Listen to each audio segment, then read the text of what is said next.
ওই মেয়েকে জীবনসঙ্গী করো যে মেয়ে কোনো উপহার আশা না করে তোমাকে একটা উপহার ভাবে।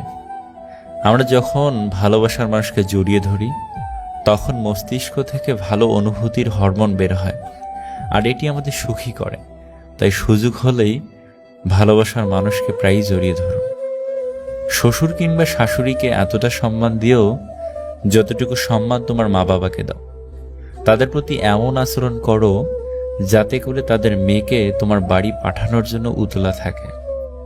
যারা বেশি কথা বলে তারা মনের দিক থেকে পরিষ্কার হয়। তুমি যদি মানুষের দোষ ধরতে চাও তবে কখনো ভালোবাসার সময় পাবে না।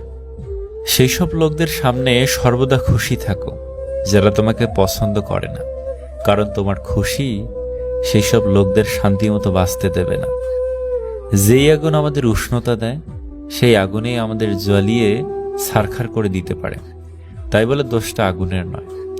তোমার পরিকল্পনা আর পরিশ্রম ততক্ষণ গোপন রাখো যতক্ষণ না তুমি সেই কাজটায় সফলতা পাচ্ছ। বৃষ্টি থেমে গেলে ছাতাটাকেও বোঝা মনে হয়, কালি ফুরিয়ে গেলে কলমটাও আবর্জনার ঝুড়িতে জমা হয়, বাসি হয়ে গেলে প্রিয়জনের দেওয়া ফুলটাও পরদিন ডাস্টবিনে পাওয়া যায়। পৃথিবীর নিষ্ঠুরতম সত্য হলো আপনার উপকারের কথা মানুষ বেশি দিন মনে রাখবে না। জীবনের সবচেয়ে নিদারুণ বাস্তবতা হলো কার কাছে আপনি কতদিন গুরুত্ব পাবেন সেটা নির্ভর করে কার জন্য কতদিন কিছু করার সামর্থ্য আছে তার উপর।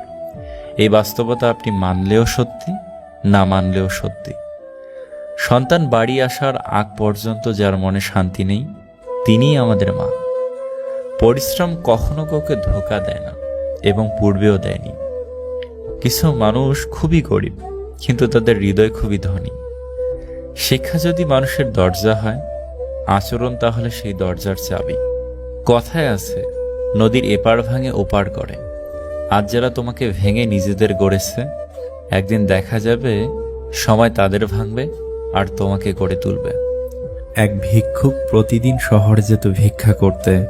একদিন ফলের দোকানে বেদানা দেখে তার খুব খেতে ইচ্ছে করলো।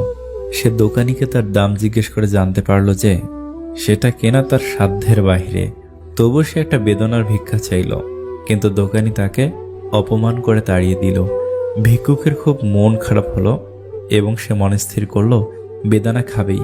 এই ভেবে সে ভিক্ষার টাকা দিয়ে একটি বেদানার চারা কিনল এবং তার কুড়ে ঘরের পাশেই চারাটি রোপণ করলো। সে প্রতিদিন চারাটির যত্ন নিত।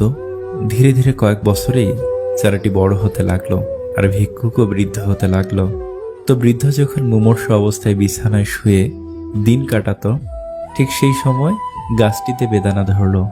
ভিক্ষুক কুড়ে ঘরে শুয়ে দেখতে পেত তার গাছে চমৎকার বেদানা ধরেছে, কিন্তু গাছে উঠে বেদানা খাবার শারীরিক অবস্থা তার ছিল না।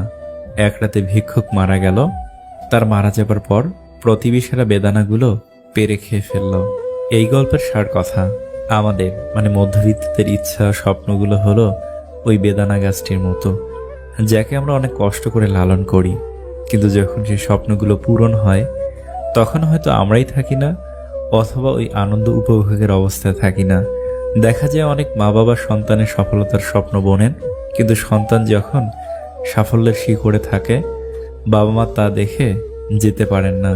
এছাড়াও আমরা নানা সংকটময় সময়ে ভাবি কষ্ট একসময় থাকবে না, সুসময় আসবে, আসেও, তবে অনেক কিছু হারিয়ে তারপরে তখন সেই সুখ আর উপভোগ্য থাকে না।